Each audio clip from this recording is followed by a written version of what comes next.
ओम नमः शिवाय। दोस्तों, हर हर महादेव। शिव भक्ति ज्ञान चैनल में आपका स्वागत है। कैसे हैं आप? आपके स्वस्थ जीवन की मंगल कामना करते हुए आज बात करते हैं प्रदीप मिश्रा जी के मुखारबिंद से सरल व अचूक उपाय। कोई कोई व्रत कर रहे हैं, पूजन कर रहे हैं, अर्चन कर रहे हैं, अभिषेक भी कर रहे हैं, फिर भी दुख नहीं कट रहा। समझ लेना, कर्म बड़ा विचित्र है। पूर्व में जो करा था इतनी जल्दी नहीं कट रहा होगा। लगे रहो, लगे रहो, कुआं खोदते रहो, शंकर का गुणगान करते रहो, गाते रहो, कभी तो सुनेगा। कानों में भनक जाएगी तो सरी। फिर निवेदन है, चिल्लाते रहो, ए भैया, जम जम की आवाज लगाते रहो। एक आध बार तो पलट के देखेगा। तुम उसको पुकारते रहो, पलट कर देखेगा जरूर। उसको बुलाओ तो।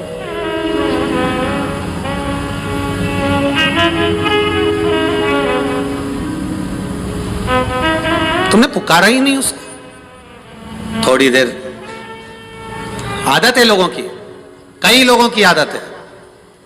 थोड़े समय परिवार वालों ने बता दिया ऐसा कर लो, कर लिया, विश्वास हट गया, बस करा, हमारा काम ही नहीं हुआ। जब दवाई मिलती है, कितने दिन की मिलती है? डॉक्टर कितने दिन की देता है? या तो 5 दिन की देगा या 7 दिन की देगा। बोलो सही है कि गलत है? तुम तो डॉक्टर से कहना, नहीं साहब 1 दिन की दवाई दो और आज ही आराम लगना चाहिए,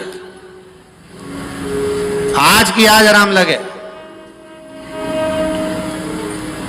तो डॉक्टर भी कहे लग तो जाएगा, पर तो साइड इफेक्ट हो सकता है कि कुछ ना कुछ बाद में प्रॉब्लम हो जाए। उसकी गारंटी नहीं है, लग तो जाएगा। 1 दिन में आराम लग जाए तुम्हें, काहे की चिंता करो? चले जाओ किसी तांत्रिक के पास, चले जाओ किसी प्रपंची के पास, चले जाओ जहां ढोंग होता हो। 1 दिन में आराम।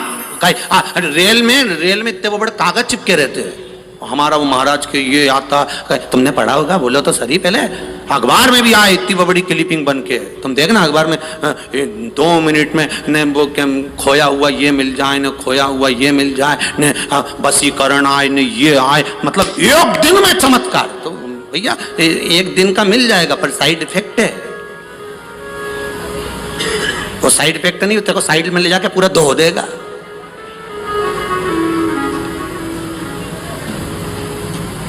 यहाँ तो सुखदेव जी ने भी राजा परीक्षित से कहा था कि भैया हम तो सीधी सीधी बात कहें, यहाँ कथा चलेगी 7 दिन की श्रीमद् भागवत कथा, तो सुन ले। ये पक्का है कि सर्प तो डसेगा पर भय नहीं होगा। मुझे विश्वास है जब मेरा नारायण मिल जाएगा तो तुझे कष्ट नहीं होगा। बस सुखदेव जी भी राजा परीक्षित से कह रहे हैं, सांप डसेगा, कष्ट नहीं होगा। उसी तरह शिव महापुराण की कथा सुनो, दुख आएगा, ऐसा नहीं है कि नहीं आएगा। कर्म कराए तो भोग तो भोगना पड़ेगा। जो पूर्व में करके आयो कौन भोगेगा? भोगना तो हमको ही है। तो दुख तो आएगा, पर यह पक्का है कि अगर तू शंकर की भक्ति में डूब गया, शिव स्मरण में डूब गया, तो तेरा वो दुख धीरे धीरे धीरे धीरे धीरे कट जाएगा। धीरे धीरे। अथर्ववेद में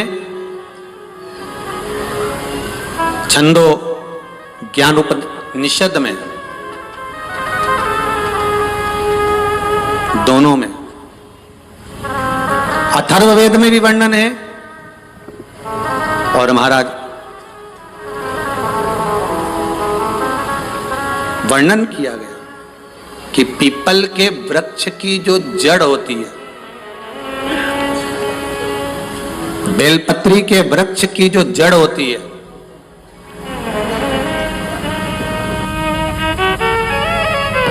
और आंवले के वृक्ष की जो जड़ होती है, इसके नीचे स्वर्ग का निवास होता है। किसका निवास है? स्वर्ग का निवास।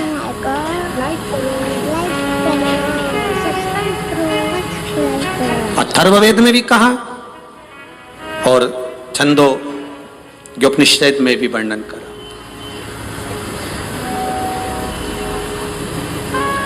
एक पीपल, एक बेलपत्र, एक आंवला, इनके जो जड़ है उस जड़ के नीचे स्वर्ग का निवास।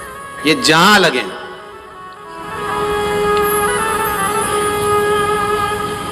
बस एक बात का ध्यान रखिए उसके लिए कि जहां पर यह वृक्ष होता है और उस वृक्ष के नीचे बैठकर हम जब किस जल का सींचन कर रहे हैं, जैसे अभी आपको कहा था कि जल में अगर लाल चंदन मिला हो और आप बेलपत्री के जड़ में सींचन कर रहे हैं तो लक्ष्मी की आवक बढ़ेगी। कहीं पैसा अपना अटक गया, नहीं आ रहा, आएगा।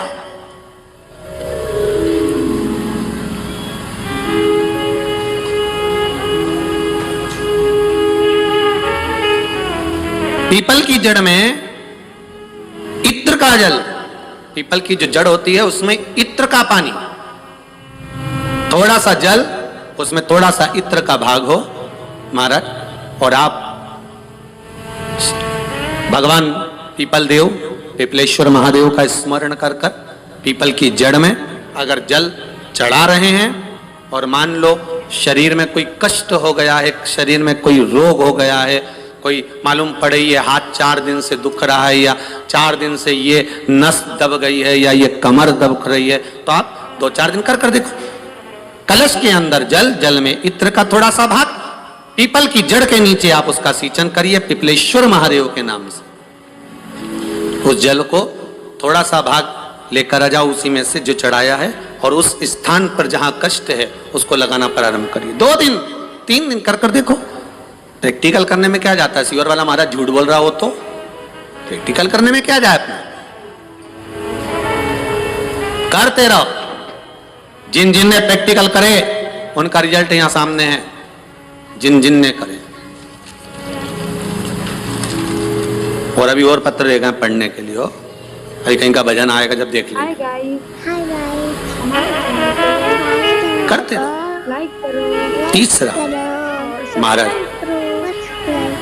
आंवले के वृक्ष की जड़, आंवले के वृक्ष की जो जड़ होती है इसके नीचे शिव महापुराण की कथा कहती है, विष्णु पुराण कहती है, स्कंद पुराण कहती है महाराज कि भगवान नारायण स्वयं इस जड़ के नीचे अपना विश्राम करते हैं महाराज, इस जड़ के नीचे।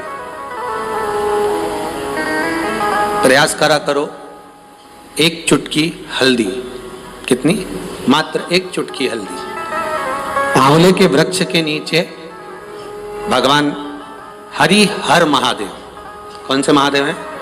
हरि हर महादेव के नाम से रखकर उस पर पूर्व मुख कर पूर्व की ओर मुख कर जल समर्पित करना प्रारंभ कर दीजिए।